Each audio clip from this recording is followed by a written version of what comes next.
Hello and Merry Christmas. Today I would like to, after such a long time, at least provide some kind of an update to Nekroz or Nekroz Dogmatika in its current state in the metagame. Sadly, it's not a very good state since the release of Darkwing Blast, and actually ever since the release of Power of the Elements, which has significantly power crept the game uh, to a very high state that has never been this brutal before. And I will be honest, I have mainly played Tearlament in this metagame and maybe some Edison. But this does not stop me from at least trying to ever so slightly look back into the deck. And in the future, especially with the Photon Hypernova set coming out, there might be some major changes to how the Nekroz deck, or to be specific, Nekroz Dogmatika, or Dogmatika in particular, gets played. But for now, this is a little bit different now from what you've been used for. And it's specifically because the playstyle has changed. So let's get into the deck profile. For Nekroz cards, we are playing 2 Unicorn, 3 Brionac, and 1 Clausulus. This is the main ratio for the Nekroz monsters. We do not run any extra monsters. No Trishula, not even in the side deck. Even though I have been considering him, mainly because of the playstyle. These days, Unicorn or even Unicorn plus White Knight plus anything is like not enough to stop a meta deck from playing. Specifically because the best deck in the format is Ishizu Tear, and the best cards in the format are Bestials and Kashura Fenrir, which all together absolutely destroy an end board made of Unicorn plus White Knight of Dogmatika, therefore rendering going first playstyle of the deck absolutely impossible, or like only possible against rogue decks, like maybe Dragon Link. And therefore, these cards are more of a board breaking tool, specifically like Brionac. And making a board is just mainly pointless, and you are better used to going blind second. And speaking of going blind second, we have cut one of the rituals, which is the White Knight, and we're just playing the White Relic simply because she has the purpose of boosting Nekroz of Unicorn to an attack rating that is hard to reach for other decks. Like getting Hem to 2,800 attack already is very relevant because stuff like Bestials or Kitkelos cannot beat over it. This doesn't stop your opponent from, when he resolves a Magnamut and your end phase, from absolutely demolishing you, but it does give you a little bit of a resource play. And Unicorn going second and letting him sit there going second is way better than playing him going first. Then that was it for Dogmatika Rituals. But normal Dogmatika monsters, 3 Ecclesia, simply because I want some engine rolling. I am not sure if I want to cut her down yet again.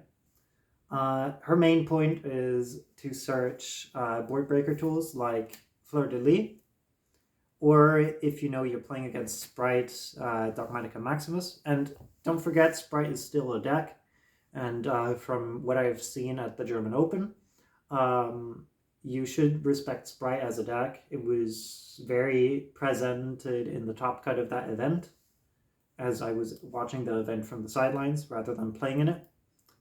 And Maximus is just one of the main tools how to get rid of boards there. And because it works so well together with the Dogmatika cards, Diviner of the Herald is still our normal summon. About the Ritual Sanctuary stuff, I'll get to that, but it is not in the main deck. She still is very powerful because your opponent has to like respect the fact that you might be playing a Shizu tier, and therefore like negating this without even knowing what the deck is might be quite powerful, quite mandatory. And like getting rid of her on the field is also quite needed, which gives you space to do stuff like resolving Maximus. And sometimes resolving Maximus even against Ishizu tier can be good, but it depends. And now for the actually good cards of the deck. The only reason why you can play the deck is because you can play the same cards your opponent can play to destroy you, and that is Bestials and Fenrir. Without going massive amounts of going second cards, you can just forget playing the game. And sadly, you need the right hand to have a chance at beating boards.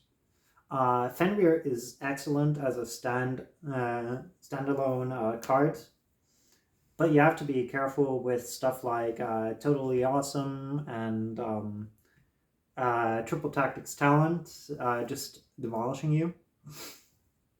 Also, a fun fact, simply because Fenrir came out, it has become so much easier to explain to people how White Knight of Dogmatika works, which is exactly like Fenrir. But for Dogmatika cards, again, Triple Nadir Servant, the only reason we're actually playing the Nadir, the Dogmatika stuff, is because Nadir is such a cracked card. And Ultimate Slayer is the best going second card you can open multiples of, simply because this thing is, for whatever reason, not once per turn. And like opening 2 of these breaks like any board except for Flunder or some weird deck. And Pot of Prosperity is one of our tools to get to all of these good cards. Like, we're running 15 going second cards. Yes, I count Nadir as a going second card because it's just so ridiculous. Then we need some consistency for our rituals. We need a Dogmatika Calamity as our only Dogmatika ritual spell. 2 Kaleidoscope and 1 Cycle, because Cycle can sometimes resolve to tribute something like a Druce Worm and summon a Brionac back, and then you get Druce Worm effect, which is good situationally to get rid of certain problems. But that is the main deck, actually. We're not running Punishment in the main deck because we're going second, and Punishment is like mediocre at best right now, unless your deck can absolutely abuse it, like something that is trap-oriented. Extra deck, we are playing triple Arclight, Omega. I want to test this, Psy and Punisher.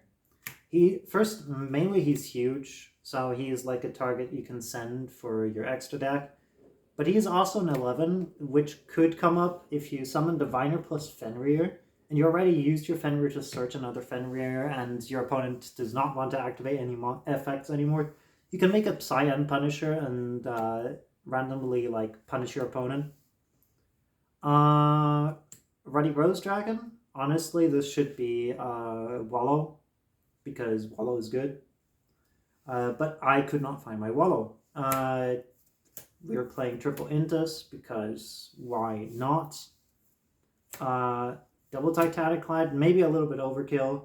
You could play a School Knight over another Titaniclad. But in all honesty, this card will be replaced anyways with the next main set by Grand Guinol, the Finale Dragon. Garura, you could honestly decide to play too. Altered Entity Nyarla, actually you should just play Myriologic Aggregator. Again, I could not find mine for no reason whatsoever. Sprite Elf and Almarosh. Almarosh is still like mandatory due to Diviner existing.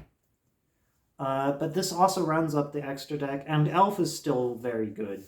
Like, because now I'll get to the side deck quickly. And for the side deck, there is, it's again to your taste, but for our side deck, we are playing Triple Gamma Wind Driver, just in case we play against a Shifter deck. We need something to side out Bestials if the Bestials don't work. And then usually like shifter decks are like either Flunder or something else, and then like Dark Ruler No More becomes impactful against those decks. And then we also run for back row removal some Lightning Storms, because Lightning Storm is excellent at destroying Flunder boards. And like against Flunder, you can side out so much stuff. Like you have 9 cards to side out against Flunder, so why not? Evenly matched against Monkey, Punishment, Ritual Sanctuary, and Cyber Egg Angel. If you notice that like your opponent is doing some degenerate stuff and you lose game 1 to degeneracy, you go ahead and cite this in, these 3 cards, and go first. Because usually the degenerate decks are not Tear0, as bizarrely as I can say. And like it's stuff like Dark World, even though I know that like Dark World is not very impressed by Dogmatika Punishment. But having a Herald up and occasionally boosting that Herald to high attack is pretty valuable. But this is not like main deckable anymore really, because Bestials destroy this combo. And in addition, like it's not consistent enough to resolve the combo, even though it's so impactful. And running stuff like Small World is just counterintuitive to the reason why you would be playing the combo, which is to generate card advantage. Why did it destroy card advantage? To generate like almost the same amount. But anyways, that is the deck profile. Again, the playstyle of the deck is just to go second and open very particular hands where you can randomly disassemble boards. Like specifically Sprite is pretty okay to disassemble. In testing I was disassembling stuff like Toad, IP, set 1 with Elf, so double Toad, negate, and IP. And by playing correctly and of using cards like Fenrir and Bestials, you have a pretty good chance at disassembling certain end boards. So, for example, like just drawing stuff like this is quite impactful, as you see in a Tear. The main point is to just get to cards, and also for Pot of Prosperity, I suggest banishing 6, because the game is going to be over pretty quickly either way, and your opponent will scoop anyways before they notice like, oh, you actually take some time to kill someone, sometimes at least. But all in all, you just try to generate like advantage, or like find the right cards to break an opponent's board, and then just annoy them with the power of the staples. Basically, it's like, oh my god, you had everything deck, or at least trying to be this oh my god, you had everything deck, where you can try to break a board. In the future, I will try to make a video on Dogmatika as a whole later on. Nothing is sadly changing about Nekroz for the foreseeable future. We don't know if Signet Access, or whatever the new set is called in the OCG, is going to provide any good sustenance for the playstyle of Nekroz. But in general, like to showcase the problem of the deck is mainly if you open stuff like this, you see some redundancy in your cards, and redundancy is what kills your deck. If you draw redundant cards, you just get absolutely murdered by the best decks in the game. And you also get randomly murdered if you go first and somebody just summons any bestial. Your board is considered broken. Well, on that side note, thank you for watching the video. I know it's a little bit low effort. My setup is currently at one of my friends, whom, shout out to him, got 9th place at the German Open. He's my testing partner, he played Sprite. I would suggest to check out Team Azael on YouTube. Anyways, see you guys.